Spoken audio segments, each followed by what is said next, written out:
کیا آپ مجھے دکھا سکتے ہیں کہ رسول اللہ نے کس طرح وضو کیا ہے؟ عبداللہ بن زید رضی اللہ عنہ نے کہا کہ ہاں۔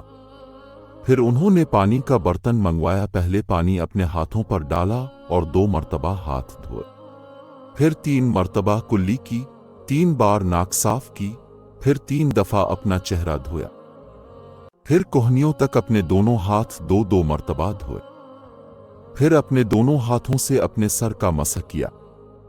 اس طور پر اپنے ہاتھ پہلے ہی آگے لائے پھر پیچھے لے گئے۔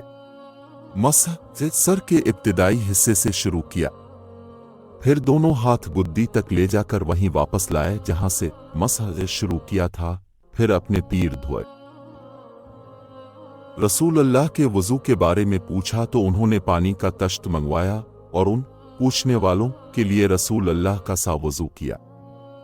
پہلے تشت سے اپنے ہاتھوں پر پانی گرایا، پھر 3 بار ہاتھ دھوئے، پھر اپنا ہاتھ تشت میں ڈالا اور پانی لیا، پھر کلی کی، ناک میں پانی ڈالا، ناک صاف کی 3 چلواہے سے، پھر اپنا ہاتھ تشت میں ڈالا اور 3 مرتبہ منہ دھوا، پھر اپنے دونوں ہاتھ کوہنیوں تک 2 بار دھوئے، پھر اپنا ہاتھ تشت میں ڈالا اور سر کا مسح کیا، پہلے کہ آگے لائے پھر پیچھے لے گئے 1 بار، پھر ٹخنوں تک اپنے دونوں پاؤں دھوئے۔